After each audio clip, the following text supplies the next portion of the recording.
Hello, hello. Welcome to Me Too Recovery. I'm Scott Jones. We're just coming together tonight just to talk about God's grace and God's love and how so many of us feel like we're alone, but we want to share the fact that many of us are going through the same struggles at the same time. And so that was one of the thoughts behind the Me Too podcast, and just to give us a platform to let people know that they're not alone. And so I'm not alone tonight. I have a friend of mine here with us, Pastor Gresh Harbuck. How you doing, Gresh? I'm good, Scott. How you doing? Man, I am blessed. So glad you could join us tonight, man. I appreciate you coming Honored out. to be here. So, how long have you been coming with your church to serve at Brother Brian Mission?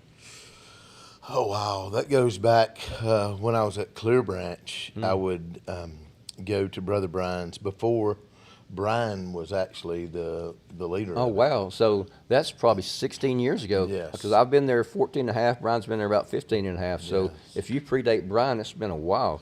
Well, I would come probably like once or twice a month, and we'd do a teach-in or a testimony or something. And I was real involved with the ARC at that time. Okay. So I was there doing addiction teachings every Tuesday night, and then eventually went into preaching some there on Sunday. Okay. So how long have you been preaching? If you count Celebrate Recovery, I don't know if you count that or if that's teaching.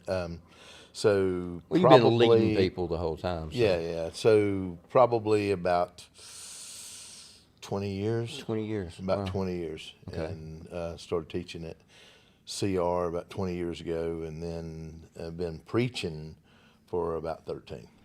Awesome. So how did all this come about? So when you were a child, were you very involved in church or? No. So your parents didn't take you to church?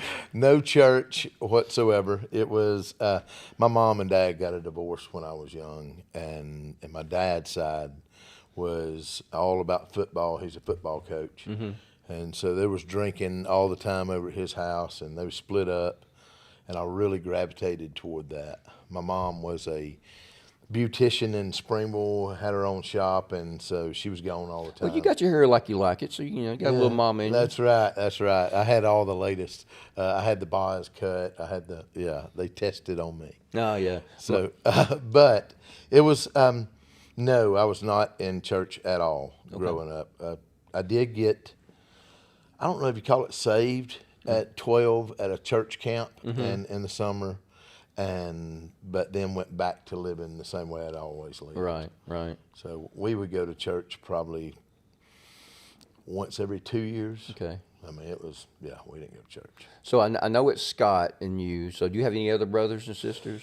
I had a brother, Chase. Okay. Me and Chase was always real close, and we was like a year and a half apart.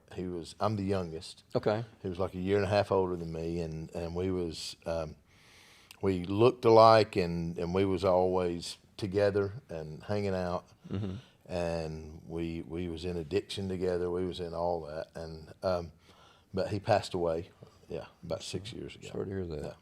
So when did the addiction start for you guys? Oh, wow. I mean, I don't remember not being addicted. I mean, I've always overdone everything that I did. It was, I can remember smoking pot in the 7th grade, drinking at an early age. The drinking got carried away in high school. Right. And then the drugs came later. Okay. But I smoked pot, but I really didn't like it that much.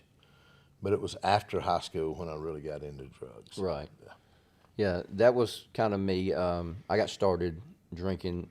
My parents, we own convenience stores, so they would be open Saturday and closed on Sunday, and then they'd take Monday off. So I've literally been all over the Southeast with them riding around. We'd go, if we can go there within 24 hours and get back, we would make a road So how trip. much beer did you rob from the convenience store? A whole lot. bet. And so at 8 years old, I got started because they would finish their beers and they would hand them to me in the back seat. Well, I started noticing, well, they're not empty. Yeah. And so I started, and I developed a taste for it at 8 years old. Right. And after a while, I got to thinking, if the last sip is so good, how good is the first sip when it's cold? Well, it was good because my daddy let me, if I went and got him a beer, You could I have could some. open it and have the first sip. And it never was a sip. And Right, so I right. grew a taste for it. So Right. the first sip was good as well. Right. Well, I learned that eventually, and so when I opened their two beers, I would take a sip out of both of them, and then I would open a third beer, which Yeah. I would keep in the cooler that they didn't know about, got and you. it was mine. Yeah. And so that just progressed over the years as well. So it snowballs, and so you don't even realize what's happening. That's right. I didn't realize that I was an alcoholic at such a young age. I just knew I liked it a lot. Yeah. And it helped me escape the violence of my home. You know, I could go hang out with my friends and, you know, talking about how much did I steal. I remember I used to party with older people. So like when I was 13, I was hanging out with 16, 18 years old Yeah. kids and stuff like that. And a kid walks in a party, everybody looks at him crazy until they realize he's got a case of beer in his hand. Yeah. And then it's like, hey, buddy, how you doing? Yeah, you know, that's right. And then the next week, they're calling me or they're coming by the store going, hey, you coming to Gresh's tomorrow night? You know, Yeah. if you come, can you bring some beer? You know, and I'm like, yeah, sure, not a problem. Okay. And so I enjoyed being the party guy. And so that kind of launched me into a career of being addicted to something. Right. And so Yeah, it broke me out of my shell. I Yeah. was always the class clown in school. Never was real good at school, but I was the class clown, and it was mainly because I was nervous right, and just didn't feel comfortable in my own skin. yeah, And the more that I drank, the more that I did feel Right. comfortable in my own skin. yeah. Yeah, mine was I didn't like talking to girls until I was drunk. Yeah. When I got drunk, I became Don Juan all of a sudden. Yeah. And Right. So you said Or so we thought. So I thought. Yeah. So you said it progressed after you got out of school. Yeah, I went straight into work right out of high school and did not go to college and went straight into work. And then some of my buddies came and asked me, hey, would you move into this house with us? And we had a house out in the woods, about 4 of us, and things progressed. That sounds like trouble already. Oh, it was trouble. It was trouble because we spent every dime we had on alcohol or drugs and anything that existed, we tried it and wound up going to jail. Okay. Never went to prison, but I went to county jail. Okay. Caught a case. And so, Same county jail that you guys serve now? yeah. Look They at God. know me. Look at God. Yes, That's awesome. yes, that's the same judge that was in that case. Actually came and spoke at our church one Really? time for Gideon's. Yeah. Really? Yeah, That's awesome. that was a cool thing. You know, it's funny, the first time that I spoke at Breakout with you guys, Right. I'd just spoken at the church, Yeah, and I didn't realize that you guys recorded it and played it back at the jail. yeah, And so I walk into the jail, and I hear, hey, Scott Jones. And I don't know anybody in St. Clair County. right. Yeah, I'm from Shelby County. I don't know any of these guys. So yeah. But you was famous, in my head, I'm going, was that a good hay or a bad hay? right? And I look up, and this young guy's running to me, and I'm like, oh, crap. And he stops, and he goes, Brother Scott, how you doing, man? I just saw your testimony. It was awesome. And he goes running around telling everybody, you need to listen to this guy speak. Yeah. And I was like, whew. Because Yeah. I thought it was fixing to go down. I'm like, I don't know this Right. kid, and he's running up to me, you know. Yes. Can I hit him? You know, is that frowned upon? That know? is frowned upon. You know, That is frowned upon. So I'm glad I didn't. Yes. But he had seen CR that you guys Right, showed him, yeah. and that was awesome. Yes. So, what was your low point Oh, that kind of made Gresh go, I've got points. to change? oh man, that was like a every Sunday thing. I wanted to change a long time before I did. I guess my lowest points was I was sitting in a trailer one night doing crystal meth for like the 3rd night in a row, and one of my friends was sitting there, and he looked at me and he said, Gresh, you don't belong here. Leave. And I was like, just made a joke out of it. And he said, no, you don't belong here. And I knew, I mean, it's almost like my mom speaking to me. Right. Saying, what are you doing? Right. You know better than Yeah. this. And at the time, I was getting a divorce from my wife, living with my business partner, probably going to get thrown out because I was not a very good business partner at that time, framing houses. Right. And so at that point, it got really bad. And then I went on like this week binge. And my wife, I had 2 kids. I really love my kids. I love my wife, but you know, when you got kids, it's a different deal. Right. And she came to my business partner's house and said, "You'll never see your kids again if you don't get it together." And so we loaded up and went to Opp, Alabama, to my mom's house. Okay. And I thought I was going to get clean there, and realized about 3 days into it, this was going to be a little harder than I thought. So then I went to rehab. Okay. And Where'd you go to rehab? I'm having a brain lapse. That's fine. Bradford. Bradford. Okay. Yeah.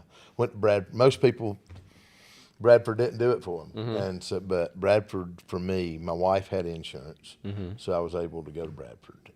And so went to Bradford. I was there about 17 days, and then I did basically lock myself up in my house for a while, closed my business down, went to work with my oldest brother, and every dime I get, he'd give it straight to my wife. And so, and I went to at least one AA or NA meeting for the next year. And so I bought in fully to what they said about getting a sponsor, about going to a meeting, working the steps. Right. I was consumed with this. Okay. And so I went to hospitals and spoke. I went to Bradford and spoke. I went to Salvation Army, and I just wanted to be a part of recovery. Right. So how did that lead you to CR? I know you started CR. You started going to the CR at Clear Branch, right? Well, this lady that I knew, Debbie Barrett, was the associate pastor at Clear Branch. Okay. And she knew me from the community, and I knew her son real well. And so what happened was I was the recovery guy at Clear Branch, and they wanted to, you know, I was the before guy, and I was hoping I was going to be the after guy too. And so, but anyway, they knew I was in recovery. They was about to start a recovery program, and she asked me to help her. Okay. And I told her no. I said, I don't want to be a part. You church people don't know how to do this. And I thought I was going to open a recovery house. And so at that point, she came back, and I read the CR book and said, okay, I'm in. And so me and her was kind of joined at the hip. And then like a year and a half later, she handed it off to me. Okay. So how long were you there before you started? I was there about a year before they started Celebrate Recovery. Okay. How long was it till you started 180? Oh,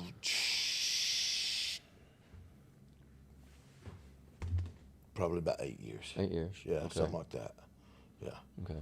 And so it was, I was the Celebrate Recovery leader for about 8 years, and seen God do extraordinary things. And I thought that that's what I was supposed to do. Right. And that was my passion. But at first it was like I would give my testimony, and we would go all over the place. And we had that was back when the basement and all that was going real big, and they was doing the human videos and stuff. Right. And so we had a human video team called Holy Fire, and it was from the Love Lady Center. And so they were staying together, and so they could spit out human videos like every week. Right. And so I do like half a teaching, we do a video and bouncing a lot off that. So we took that to several Celebrate Recoveries. Okay. And God was moving. God was moving in a powerful way. Yeah. And then I do addiction teachings at Salvation Army, and went to Brother Brian some. And but it started out where I would give my testimony, and it was 90% recovery and 10% God. Mm-hmm. And then as the years progressed, it was more preaching than it was recovery. Right. And when I gave my testimony, it was weaved through a Bible story. Right. It wasn't no longer about just telling my story. It was about unfolding the scriptures. And Right. so You're telling God's story that yeah, worked through and Gresh. so I felt like I felt like I was being called into ministry at that point, but didn't know what that meant. Right. And That's kind so of it progressed. kind of past the point that I got to is that people were telling me, you have a calling on your life. And I'm like, no, I don't. I don't want a calling on my life. that. Yeah. And because I was raised Southern Baptist. And so nothing against Southern Baptist, but Right. that just wasn't me. That's Yeah. one of the reasons I stopped going to church. And so when I felt like God was calling me, and I had a real good pastor friend of mine said, your job is at Brother Brian Mission. And I was like, no, it's not. Yeah. And he said, I'm telling you, it's at Brother Brian. And we kept going back and forth for several weeks. Yeah. And finally he said, God told me that your job's at Brother Brian. I said, come on, dude. Did God really tell you that, or are you just trying to get me to take this job? Yeah. And so he invites me to lunch one day. Yeah. And like I said, we're friends, so I know all of his friends, and we're in this restaurant where you walk in the door and you go through the line and get your food, and then you sit down. Well, we walked in and sit down, and I'm like, what are we doing? He said, well, we're waiting on a friend of mine. I said, who? He said, you don't know him. I said, I know all your friends. Who is it? He said, you don't know him. I said, oh, man. About that time, he goes, there he is now. Was that Brian? Brian King. I thought that's what. And Brian walks in, introduces himself, and I'm like, oh, man. I've been trying to avoid this, and here y'all hoodwink me into it, you know. And Brian ends up offering me the position right there, you know. And, Oh, wow. And so, but then, Now today you realize what a big deal that is, yes. because he don't do that. 14 years later, yes. Yeah. And I also realized what a big deal it is that I've been there for 14 years. We talked to other programs and people, and they're like, you've been there how long? Yeah. I've been there 14 years. It's Brian's a heavy been there weight to 15. bear. It is. I always call it the most horribly wonderful thing I've ever done. Yeah. Because the good is so good. Yeah. The good is seeing families reunited, seeing guys get their life back on track, getting their babies back, their wives back, their mom and dad loves them again, which they never stopped loving them. But you also see the tragedy. But I've also, my first 10 years, I did 9 funerals. Yeah. And I've told the guys, I did 9 funerals of men that I truly cared about, and I got to marry one of my guys. Yeah. And that was the couple that I had Officiate on. the wedding, right? Officiate. Yeah, I didn't marry. Yes, thank you for correcting me, Brother Gresh. But yes. Yeah. And I said, we need to get my numbers up. I need more guys to get their life on track and get married. But yes, it's Well, I been see wonderful. extraordinary things from guys that come out of y'all's program, and that's why we're involved in it. Is because I see success. Right. And to me, I want to be involved in anything that's changing lives. Well, so, you know, one of the mandates we have for the guys is they have to find a home church to plug into. That way, when they leave us, they have somebody else that cares about them and will be there for them. And the way 180 has embraced our guys, we've had so many guys that have transitioned from Brother Brian to you guys with no hiccups, no problem. Now, there's been a few bobbles here and there. That Hey, there's happens. bobbles with anybody. Right. With anybody. But as far as our relationship, we are honored that y'all look at us in that category. that is a cherished relationship we have with you guys. It really is. We feel the same. And when you guys come and serve, it's not like you're. Sometimes it's presented like we're doing you a favor, or we're here to help. That's not the way. The homeless guys, and none of our guys have ever felt that way when 180 comes. They're supposed to be family. They're supposed to be family. That's our and I've third had service on that week, and that's what it's supposed to be. Well, and I think your church is the only church where I've had guys leave the mission and come back and serve the guys with your church. Yeah. I think 180 is the only one that we've had that. Well, that's supposed to be the 12th step. And we would hope that, but it absolutely. doesn't always work that way. No, it you know? don't. No, it don't. So, about 180. So, how long have you you said you've been there how long? I've been the pastor there for 13 years. Okay. But it was going a year and a half before I was the pastor. Okay. So our senior pastor, Robin Scott from Clear Branch, Mm-hmm. this was his vision. He actually spoke at 180 Sunday yesterday. Wow. Okay. And so it was his vision. He had done the same thing in Gunnersville. Okay. And so at that point, Cam Price was the pastor, and she was for about a year and a half. Mm-hmm. And I was the Celebrate Recovery pastor. And so and thought that's what I was supposed to do. Right. But then as it progressed, then I took over about a year and a half. God has a sense of humor. He does. He does. Yeah. All right. What's the question?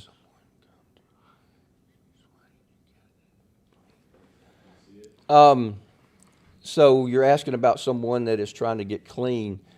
Yes, Brother Brian Mission, downtown Birmingham, all they have to do is call and let us know they're coming, come in and fill out an application.